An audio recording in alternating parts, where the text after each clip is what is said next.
Hello everyone. हम आपके लिए लाए हैं द सोलर सिस्टम से रिलेटेड कुछ टॉपिक्स। मोस्टली हमारी जो क्लासेस है, जब हम सोशल साइंस पढ़ते हैं तो उसमें ये टॉपिक, सोशल साइंस क्या है, इवन साइंस में भी हमारे कुछ ऐसे टॉपिक होते हैं जो हमें क्लियर नहीं हो पाते। ये जो आज की वीडियो है ये केवल स्टूडेंट्स के लिए नहीं बल्कि उन पेरेंट्स के लिए भी है जो अपने बच्चों को खुद पढ़ाते हैं। ठीक है, तो वो इस वीडियो के माध्यम से इस टॉपिक को आसानी से क्लियर कर सकते हैं। जिस तरीके से मोस्टली हमारा जो फर्स्ट टॉपिक होता है द सोलर सिस्टम होता है, या सोलर सिस्टम से रिलेटेड कुछ टॉपिक्स बुक में चैप्टर के रूप में डाल दिए जाते हैं। तो जैसे अगर हम पहला टॉपिक देखते हैं हमारा प्लैनेट्स, कि किस तरीके से हम अपने बच्चों को प्लैनेट्स के नाम याद करवाएं। ठीक है, तो ऐसी कुछ ट्रिक्स के साथ, कुछ इजी शॉर्ट्स के साथ मैं ये वीडियो लेके आई हूँ। तो चलिए, पहला जो हमारा टॉपिक है प्लैनेट्स। तो हमारा सबसे पहली प्रॉब्लम क्या आती है कि हमारे बच्चों को प्लैनेट्स के नेम याद नहीं होते। तो अब हम उन्हें कैसे, कितने इजी वे में याद कराएं, तो उसके लिए एक छोटी सी ट्रिक मैं यहाँ पे मेंशन कर रही हूँ। और ट्रिक है हमारी कि प्लैनेट्स के नेम याद कराने की। आप उनको सिर्फ ये सेंटेंस याद करवा दीजिए, माई वेरी एफिशिएंट मदर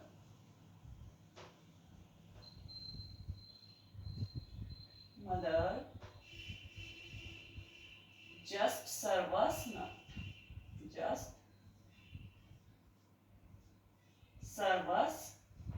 nuts। ठीक है, ये हमारा सेंटेंस है। क्या है? My very efficient mother just serve us nuts. देखिए, इसके थ्रू हम आसानी से जो हमारे प्लैनेट्स हैं 8 के 8 उनको इजीली कवर कर लेंगे और वो हमारे याद भी हो जाएगी। जैसे माई में हमने सबसे पहले लिया, माई से मरकरी, जो हमारा सबसे पहला प्लैनेट होता है। ठीक है, मरकरी। वेरी में वी से वेनस। एफिशिएंट के ई से अर्थ। मदर के एम से मार्स। जस्ट के जे से जुपिटर। सर्व के एस से सैटर्न। अस के यू से यूरेनस। ऐसे ही नट्स में एन से नेपच्यून। तो देखिए, इस सेंटेंस को जैसे ही हम अपने बच्चों को याद कराएंगे तो इजीली हम उन्हें प्लैनेट्स के नेम याद करा देंगे। और ये प्लैनेट्स के नेम जो है ये अकॉर्डिंग टू सन से डिस्टेंस के रूप में ही हमने एडजस्ट किए हुए हैं, कि सबसे पहला planet Mercury, second Venus, third Earth, fourth Mars, fifth Jupiter, six Saturn और सेवन यूरेनस और 8 है नेपच्यून। तो देखिए, इस ट्रिक से हम बच्चों को आसानी से जो हमारे प्लैनेट्स नेम है ये हम याद करा देंगे। अब जो सेकंड टॉपिक हमारा आता है वो आता है हमारा मूवमेंट ऑफ द अर्थ, कि किस तरीके से हम अपने बच्चों को अर्थ के मूवमेंट के बारे में बताएं। और इस movement of the earth topic में छोटी छोटी चीज आती है, जैसे ऑर्बिट। ऑर्बिट क्या होता है? ठीक है, तो चलो सबसे पहले हम क्लियर करते हैं मूवमेंट ऑफ द अर्थ। तो हम ये सब जानते हैं कि जो हमारा सन होता है वो होता है सोलर सिस्टम का हेड। अपने बच्चों को आपको सिर्फ इसी तरीके से ही समझाना है कि जो हमारा सन होता है वो सोलर सिस्टम का क्या होता है? हेड होता है पूरा। ठीक है, और जो हमारे बाकी प्लैनेट्स हैं, जो हमारे 8 प्लैनेट्स हमने इसमें पढ़े, वो अपने अपने ऑर्बिट में, ये उनकी क्लास होती है, ये उनके ऑर्बिट होते हैं। जैसे हमने प्लैनेट्स पढ़े, अपने बच्चों को इस तरीके से ही आपको समझाना है कि ये ऑर्बिट जो होते हैं वो हर प्लैनेट्स की अपनी एक क्लास होती है। जैसे हमारे सन के चारों ओर ऐसे हर प्लैनेट्स के अपने ऑर्बिट बने होते हैं। और हर प्लैनेट जो होता है, जैसे हमने फॉर एग्जांपल यहाँ पे ले लिया, सबसे पहले हमारा क्या आता है? मरकरी का एम, ठीक है, वीनस का वी और अर्थ का ई। तो हमारी जो अर्थ है वो आ जाती है थर्ड नंबर पे। तो अर्थ जब हमारी अपने इस ऑर्बिट में ऐसे चक्कर लगाती है सन के चारों ओर, ठीक है, तो उसे बोलते हैं रेवोल्यूशन। जब हमारी अर्थ सन के चारों ओर चक्कर लगाएगी तो उसे क्या बोलेंगे? रेवोल्यूशन। और जब अर्थ हमारी अपने ही एक्सिस पर यहाँ पर लगातार घूमेगी, अपने उस पर रोटेट होगी, अपने उसी एक्सिस पर रोटेट होते होते सन के धीरे धीरे चारों ओर चक्कर लगाएगी, तो उसे बोलेंगे अपने और अपने एक्सिस पे घूमने को रोटेशन।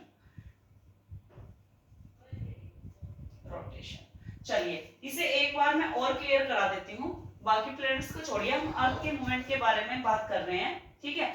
ऑर्बिट इसे ही बोलते हैं कि हर प्लैनेट का जो अपना एक क्लास होती है जिसमें वो चक्कर लगाता है सन के चारों ओर, उसको क्या बोलते हैं? ऑर्बिट बोलते हैं। ये भी याद रखना है, छोटे छोटे क्वेश्चन आ जाते हैं कि व्हाट इज द ऑर्बिट, ठीक है। तो इस तरीके से बच्चे को समझाएं कि जिस क्लास में प्लैनेट सन के चारों ओर घूमते हैं उसे क्या बोलते हैं? ऑर्बिट बोलते हैं। चलिए अब देखते हैं सन के ये रेवोल्यूशन और रोटेशन के बारे में। रेवोल्यूशन और रोटेशन के बारे में हम देखते हैं कि ये जो हमारा सन है और सन से जो थर्ड नंबर पे हमारा प्लेनेट है वो है अर्थ, जिसपे कि हम सब रहते हैं। अब अर्थ का हमें समझाना है अर्थ के मोमेंट। अर्थ के मोमेंट मतलब रेवोल्यूशन एंड रोटेशन। तो सपोज कीजिए ये हमारी अर्थ है यहाँ पे, ठीक है, ये हमारी अर्थ है। अर्थ में दो पोल होते हैं, यहाँ ऊपर की साइड नॉर्थ पोल और नीचे की साइड साउथ पोल, ठीक है।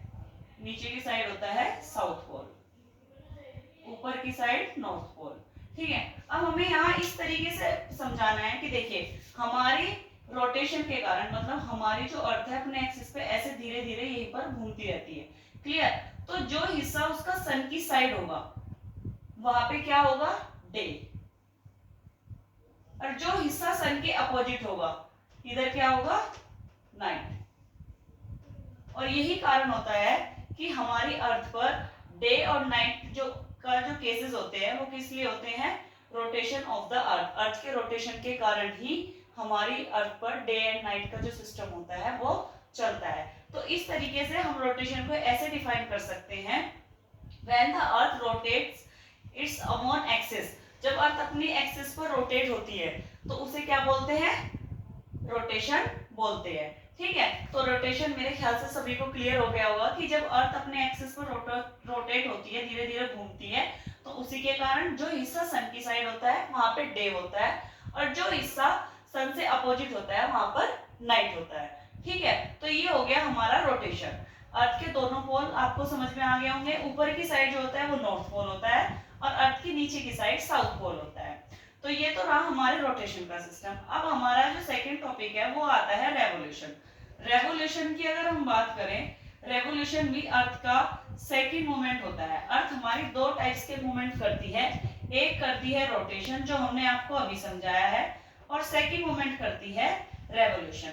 रेवोल्यूशन की अगर हम बात करें तो अब हमने देखा कि रेवोल्यूशन क्या होता है, जब अर्थ अपने ऑर्बिट में धीरे धीरे सन के चारों ओर घूमती है। और ये रेवोल्यूशन कंप्लीट करने में हमारी जो अर्थ है वो समय लेती है। एक रेवोल्यूशन को कंप्लीट करने में अर्थ समय लेती है 365 days and 6 hour. 365 days and 6 hour में जो हमारी अर्थ है वो अपना एक रेवोल्यूशन कंप्लीट करती है, जिसके कारण क्या होते हैं? हमारे सीजन चेंजिंग होती हैं, सीजन चेंज होते हैं।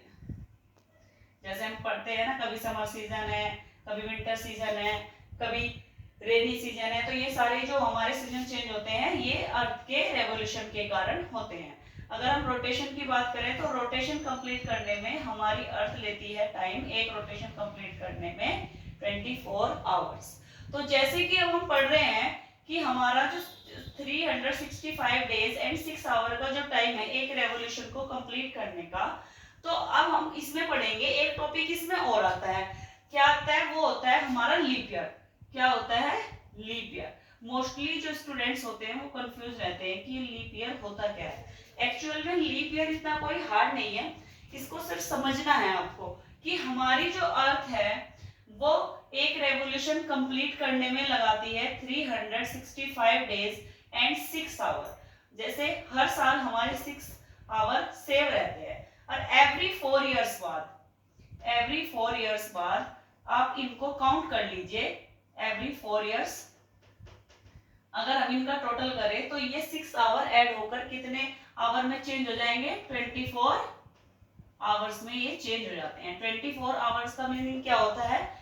कुल मिलाकर 1 डे हमारा जो होता है वो इंक्रीज हो जाता है, इंक्रीज। और ये 1 डे ऐड कहाँ होता है?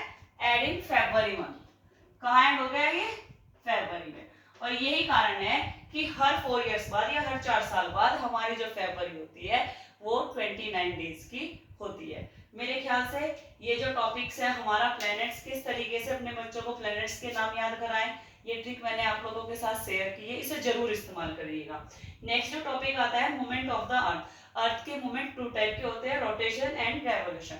रोटेशन क्या होता है, जब अर्थ अपने एक्सिस पर रोटेट होती है तो और उसे क्या बोलते हैं, रोटेशन बोलते हैं। इसके कारण डे एंड नाइट का जो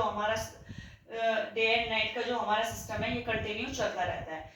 जो हिस्सा अर्थ का सन के फ्रंट होगा वहां पे डे रहेगा और जो अपोजिट होगा वहां पे नाइट रहता है। इसी तरीके से ये सर्कुलेशन चेंज होता रहता है और हमारे डे एंड नाइट होते रहते हैं। समझ में आया? उसके बाद जो नेक्स्ट टॉपिक है वो है हमारा रेवोल्यूशन। रेवोल्यूशन क्या होता है, जब अर्थ अपने ऑर्बिट में सन के चारों ओर चक्कर लगाती है उसे बोलते हैं रेवोल्यूशन। और रेवोल्यूशन के कारण क्या होता है, रेवोल्यूशन कंप्लीट होता है सबसे पहले तो 365 डेज एंड 6 आवर। और रेवोल्यूशन के कारण होते हैं हमारे सीजन चेंजिंग, जिस तरीके से हमारे सीजन चेंज होते रहते हैं हर ईयर में। और एक टॉपिक इसमें आता है लीप ईयर। लीप ईयर क्या होता है, लीप ईयर होता है कि हमारी जो अर्थ एक रेवोल्यूशन कंप्लीट करती है 365 डेज एंड 6 आवर में, तो हर 4 साल बाद ये 6 आवर ऐड होकर 24 आवर्स में चेंज हो जाते हैं। और यही कारण है कि ये एक दिन जो इंक्रीज हुआ इसको फरवरी में ऐड कर देते हैं और उस साल फरवरी 29 डेज की होती है और इसी को लीप ईयर बोला जाता है। Okay, thank you. हमारा ये टॉपिक्स कैसा लगा आपको जरूर हमें बताइएगा और साथ ही साथ वीडियो को लाइक करना, चैनल को सब्सक्राइब करना मत भूलना।